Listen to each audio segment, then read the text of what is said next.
কিনে দেওয়ার মুরত যখন নেই তখন ঘটা করে আমাকে বিয়ে করতে গিয়েছিলে কেন? হ্যাঁ বাবা, পুজোয় আমার নতুন জামা চাই বাবা। বলো না, বলো না, দেবে তো কিনে? কি হলো? বলো, ও বাবা, বাবা। নতুন জামা দূরে থাক, তোর বাবা তো গিফটে যে পুজোতে একটা নতুন গামছা পর্যন্ত কেনে না।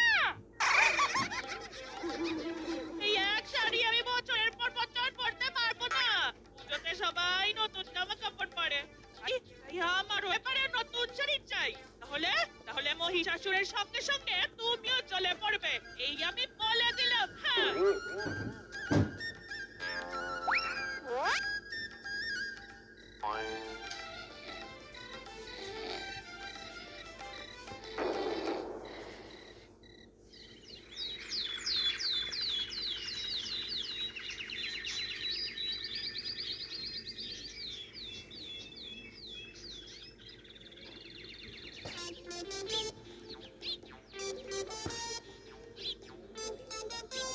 ওই তো অনন্তরাম এসেছে। ও ভাই অনন্তরাম, একবার এদিকে এসো, এদিকে এসো। কি ব্যাপার চাষি ভাইরা, আজ তোমরা মাঠে চাষ না করে এখানে বসে গল্প করছো যে? কাব্য নয় ভাই, বিপদ থেকে বেরিয়ে আসার উপায় খুঁজতেছি। সে কি, কিসের বিপদ? বিপদের নাম বউ। হ্যাঁ হ্যাঁ, ওর থেকে বড় বিপদ এই দুনিয়ায় আর দুটো নেই। ঠিক বলেছিস, ঠিক বলেছিস। ও, কাল রাতে বউ আমাকে এত অপমান করেছে যে এখনো পুরোটা হজম হয়নি।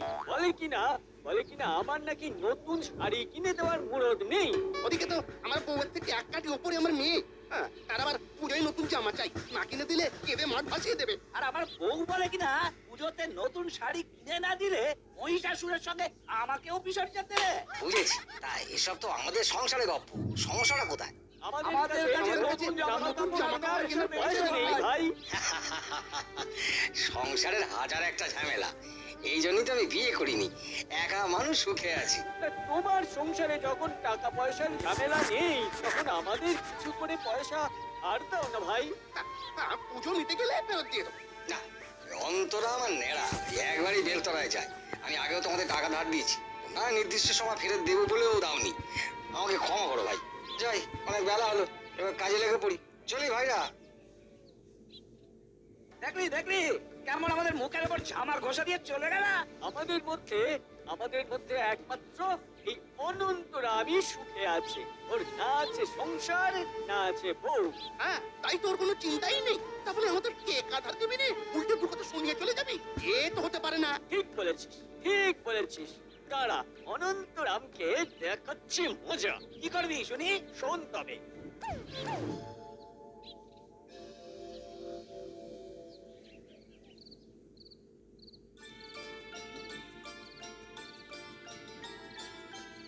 বাহ, জমিতে যত নোংরা আবর্জনা ছিল সব পরিষ্কার হয়ে গেল। কাল থেকেই জমিতে লাঙল দেওয়ার কাজ শুরু করে দেবো।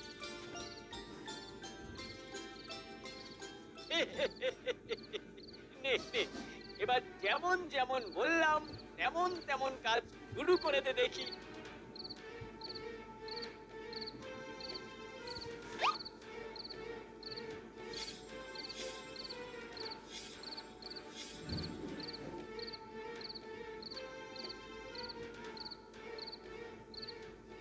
সকালে না লাঙল দিতে এসে অনন্তরামের মুখটা কেমন দেখতে হবে সেটা দেখার জন্য তো আমার দুটো একেবারে ছটপট ছটপট করছে।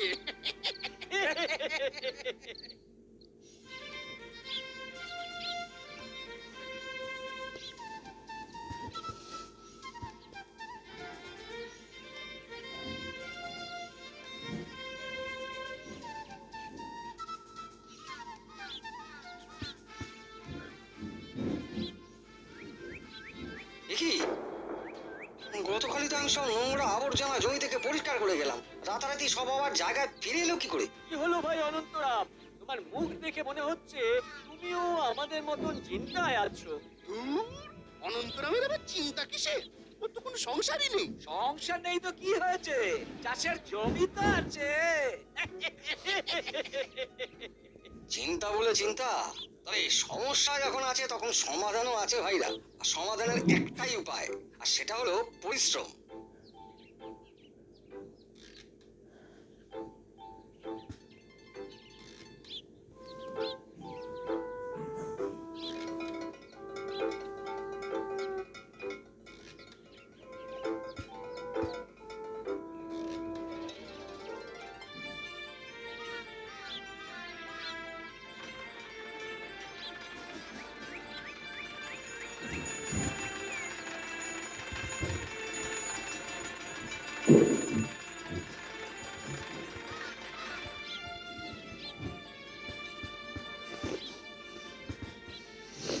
দেখছিস অনন্তরামের জমির ধান কেমন পাকতে শুরু করেছে?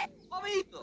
অনন্তরাম রোজ নিয়ম করে জমির দেখাশোনা করে, তাই তোর জমির ধান সবার আগে পেকেছে। তার মানে অনন্তরামের জমি থেকে সবার আগে ফসল উঠবে, আর প্রথম ফসলের দাম বাজারে সব সময় বেশি পাওয়া যায়। না না না না, এই কিছুতেই হতে দেওয়া যায় না, এই কিছুতেই হতে দেওয়া যায় না। এবার কি করে অনন্তরামের পিছনে লাগবি শুনি? তবে তবে শোন শোন,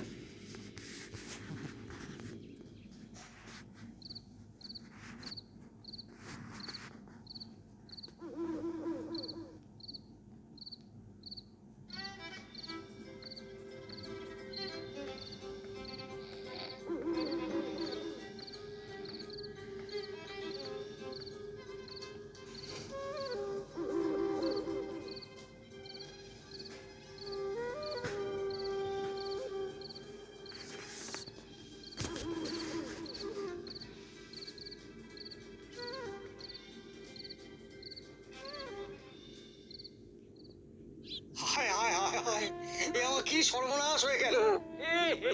তোমার এত বড় ক্ষতি করলো কি অনন্তরাম? সেটাই তো বুঝতে পারছি না ভাই। ওই জন্যই তো বলি সংসার করো, সংসার করো। সংসারের জ্বালায় রাতে জেগে থাকতে হতো, তখন তোমার এত বড় ক্ষতিও হতো না। ঠিক বলেছিস, আরাম হলো আরাম। নাও এবার বোঝো জ্বালা। এরা কি করে জানলো এসব রাতেই হয়েছে? তার মানে যেটা ভাবছি সেটাই সত্যি। বুঝেছি, এসব ওই টাকা ধার না দেওয়ার প্রতিশোধ। ঠিক আছে, নাও তোমরা প্রতিশোধ। তবে আমার নাম অনন্তরাম, আমিও চুপ করে থাকার মানুষ নই। হ্যাঁ, এ কি অনন্তরাম পাগল হয়ে গেল নাকি? তাই তো মনে হচ্ছে। তা না হলে এই বিপদে কেউ দাঁত বের করে হাসে নাকি? না গো না, আমি হাসছি অন্য কারণে। কি কারণ অনন্তরাম? গতকাল রাত্রে স্বপ্নে মা দুর্গার আদেশ পেয়েছি। মা দুর্গা বললেন বাজারে তোর জমির ধানের দাম পাবি না, তাই ধান কেটে সর্ষের চাষ করা। আর সেই মতো আমি আর ওই সব ধান গাছ কেটে ফেললাম।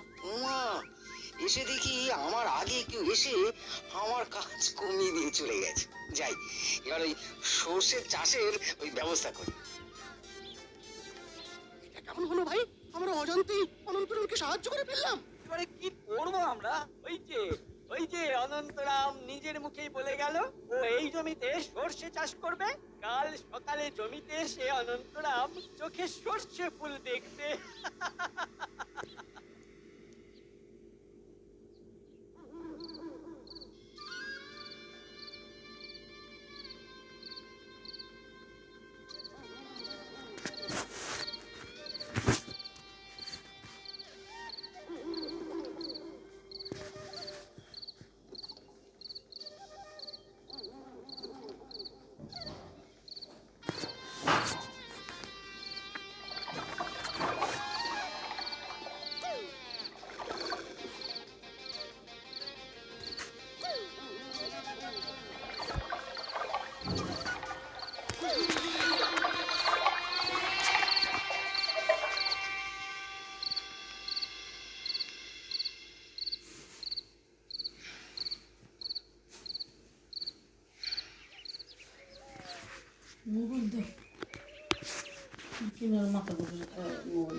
যাই, বাড়ি যাই।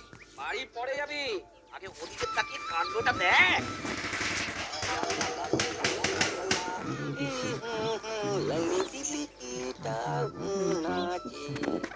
হে অনন্তরাম, বলি মাথাটা একেবারে গেছে নাকি? আমি কিছু করিনি ভাই, করেছে আমার শত্রুরা। ওই রাতের অন্ধকারে আমার জমিতে জল ঢেলে দিয়েছে যাতে আমি সর্ষের চাষ না করতে পারি। হ্যাঁ, এটা তো তোমার কষ্ট হওয়ার কথা। তুমি কিনা দাঁত বার করে হাসছো? হ্যাঁ? আরে, তুমি কি পাগল হয়ে গেলে নাকি? পাগল আমি নই গো ভাই, পাগল আমার শত্রুরা। আমার নাম অনন্তরাম। হ্যাঁ, ক্ষতি করার নামে শত্রুরা আমার অনেক বড় সাহায্য করে গেছে। তাহলে আমি বুঝিয়ে বলি, শোনো। আমার সঙ্গে সঙ্গে তোমরা নিশ্চয়ই তোমাদের জমিতে সর্ষের চাষ করতে। হ্যাঁ, করতাম। সর্ষে বেশি পরিমাণ হলে বাজারে দামও কম পেতাম। এটা ভাবতে ভাবতে সকালে মাঠে এসে দেখি আমার জমিতে 1 কোমর জল জমে আছে। তখনই আমার মাথায় একটা বুদ্ধি খেলে গেল। কি বুদ্ধি? এই জলে মাছ চাষের বুদ্ধি। এবার থেকে আমি ওই জমা জলে মাছ চাষ করবো আর অনেক অনেক টাকা উপার্জন করবো। আর যদি একবার জানতে পারি আমার জমিতে কারা জল ঢেলেছে, তাহলে তাদের বাড়ি তো মাছ দিয়ে আসবো ভাই, ওই উপকার করার উপহার হিসেবে। হ্যাঁ? তার মানে আমাদের এত পরিশ্রম সব চলে গেল। আমার নাম অনন্তরাম। আমি যে নিয়মিত আমার মাথায় ওই বুদ্ধির চাষ করি। আর যতদিন বুদ্ধি আছে ততদিন কেউ আমার কোনো ক্ষতি করতে পারবে না।